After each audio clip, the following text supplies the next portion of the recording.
Hey guys, this is a device. It's imploding. In other words, it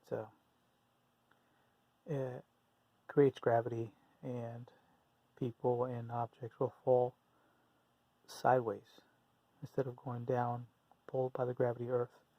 The way it works, it's got the sphere's got cylinders. Each cylinder is basically a motor with its own fuel supply.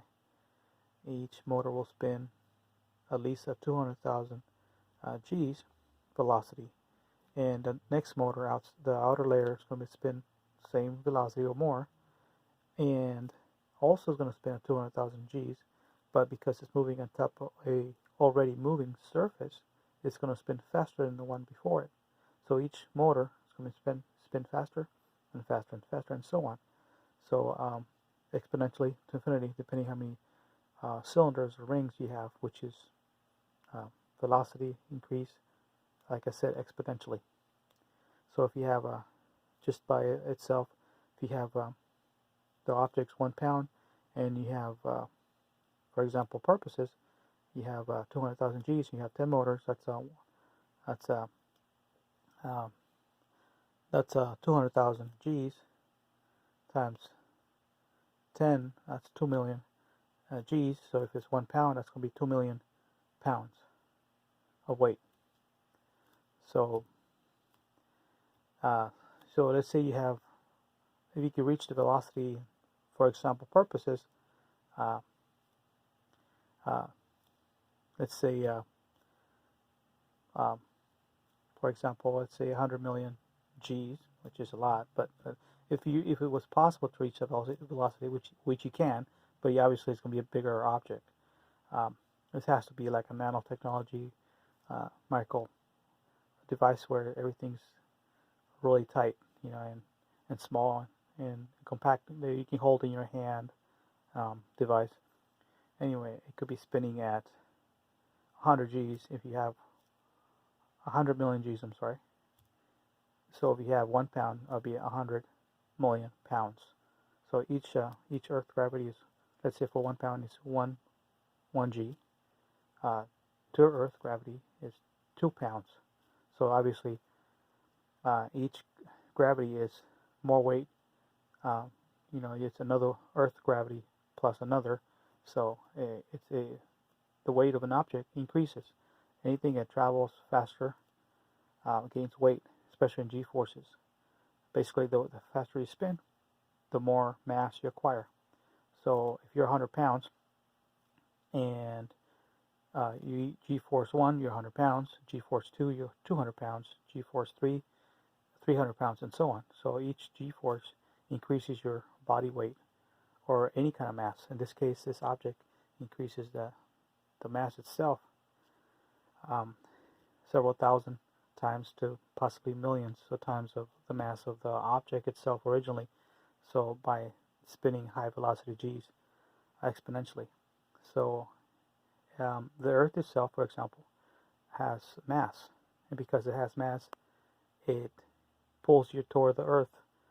It creates its own gravity because of the mass. You can have two kinds of gravity: mass that's by itself mass because it has matter, or mass because it has matter, or the other one, it has motion, like a G-force spin or whatever, and it creates more mass.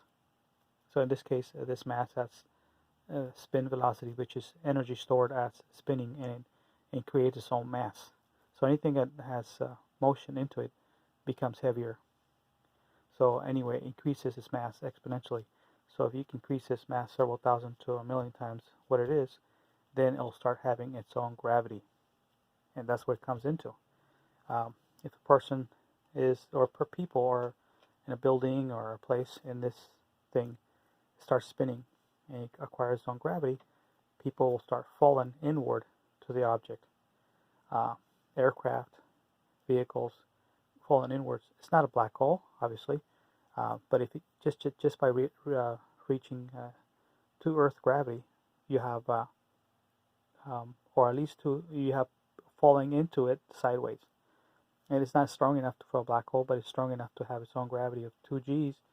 But by that you need to spin uh, the motion, the cylinders, the sphere, by thousands or millions of g's to even create its own gravity to at least 1 or 2 gravity of Earth's, and that's enough to have people fall sideways, or objects or aircraft or vehicles. Um, but if you could just reach it at least 1 g by spinning so many thousands or g's or 100 or a million g's, then you could also have gravity pulling this way and gravity pulling this way.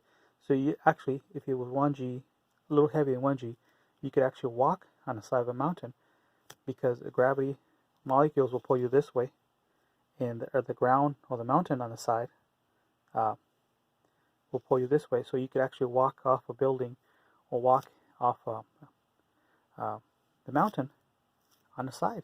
Gravity will be pulling toward the side of the building. You'll be falling to the side.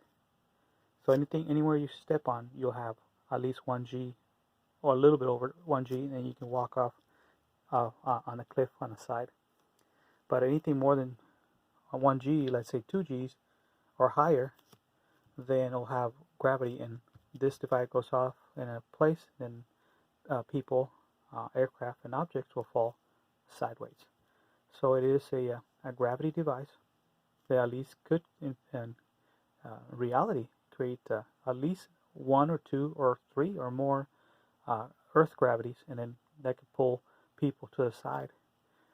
Don't know how wide of a range you would have, maybe a couple miles or a couple feet, or but anyway, in theory, it's very solid. Basically, if you know your science, anything that acquires mass has eventually, if it has a lot of mass, it'll acquire its own gravity. So it'll start pulling objects and people to the side until it stops spinning.